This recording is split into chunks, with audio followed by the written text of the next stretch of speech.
رمضان يا رمضان رمضان يا رمضان رمضان يا رمضان رمضان يا رمضان Bismillah, alhamdulillah, wassalatu wassalam ala rasulillah. I want to share with you, brothers and sisters, an incident that happened to one of the companions, radiyallahu anhum, and it goes to show the rahmah that the Prophet had upon people who were around him, sallallahu alaihi wasallam, his family, his followers, even his enemies. He was, as Allah said, وَمَا أَرْسَلْنَاكَ إِلَّا رَحْمَةٍ لِلْعَالَمِينَ. We sent you as a rahmah to everybody. There was a companion who was fasting in the month of Ramadan, and he had relationships with his wife during the hours of Ramadan, which is a major crime and a big indiscretion and mistake. Due to his iman and his taqwa, he came and he told the Prophet sallallahu alaihi wasallam, Ya Rasulullah, halaktu, I have destroyed myself. The Prophet asked him, Wama ahlakaka, what destroyed you? Why you say that? He said, I have relations with my wife during the hours of Ramadan. The Prophet asked him, sallallahu alaihi wasallam, okay, do you have the ability to free a slave? He said, no. He said, you have the ability to fast 2 months consecutively? He said, no.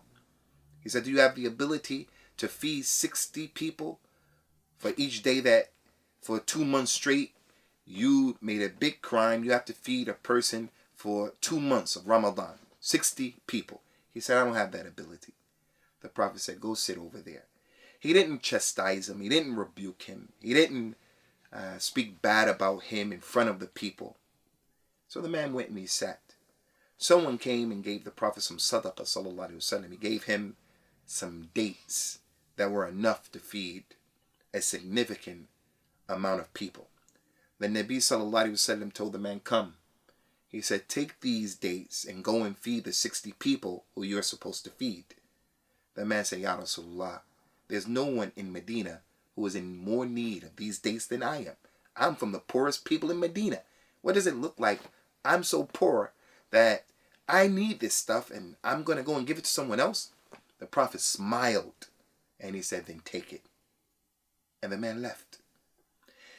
This hadith of the Nabi sallallahu alaihi wasallam should be pondered upon and it should be considered, especially by the people who are rough and tough in our religion. They're rough and tough in their dawah. They want to give dawah to the outer community, the non-Muslims especially. The people who are parents, mothers and fathers, people who are teachers, just friends. We need to understand this hadith. Here it is, a man. He made a kabira from the kaba'ir. He made the mistake. And in the final analysis of the situation, he walked away with the sadaqah. He didn't walk away with the sadaqah because the Prophet sallallahu alaihi wasallam wanted to bend the rules, or that the Nabi sallallahu alaihi wasallam wanted to play around with al-Islam. The Nabi was an individual who looked at every situation and the details of that situation, and he responded accordingly.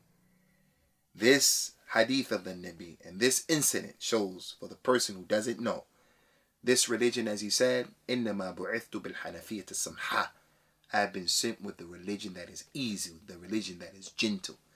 So those of us in the month of Ramadan who are fasting, and you should not be fasting because you're old, you're sick, then what are you doing? Allah doesn't want that from you or for you. Allah didn't make things difficult in our religion. As he mentioned in those ayat of fasting in Surah Al-Baqarah, يُرِيدُ اللَّهُ بِكُمُ الْيُسْرَ وَلَا يُرِيدُ بِكُمُ الْعُسْرَ. Allah wants ease for you, and he doesn't want difficulty for you. Another issue from this hadith that we want to let you people know is, if a person doesn't have the ability to do something, then he doesn't have to do that thing. In al-Islam, if a person had relationships with his wife during the course of the day, then he has to free a slave. If he doesn't have a slave, he has to fast 2 months consecutively. And if he doesn't have the ability to do that, he has to feed 60 people. That's what this hadith shows us, that the man didn't have the ability. He was poor, doesn't have a slave. He was physically incapable of fasting 2 months in a row. And the man didn't have the money to give to anyone who was poor because he was the poorest of the people. So if you don't have the ability, la yukallifu Allahu nafsan illa wus'aha.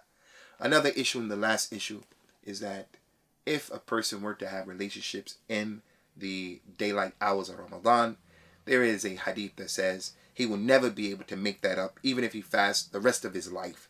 That hadith is fabricated. It's from the famous hadith of Ramadan that are fabricated.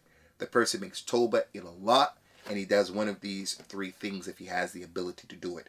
And another issue is, if the husband forced the wife to do this in the month of Ramadan, she doesn't have to pay anything.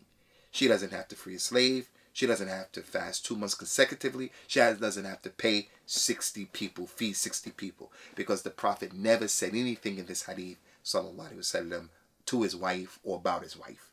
Go back and tell your wife she has to do the same thing. Because usually when it comes to this issue, it is the man who is taking the initiative. Allah Ta'ala, we ask to have rahmah upon us and to make us of those people who have rahmah, because he says, sallallahu alaihi wasallam, in the authentic hadith, Allah will have rahmah upon the ruhama. Those people who have rahmah, Allah will have rahmah upon them. Have rahmah on the people in the earth, and the one who is in the heavens will have rahmah upon you. Assalamu alaikum wa rahmatullah. May Allah rahmah.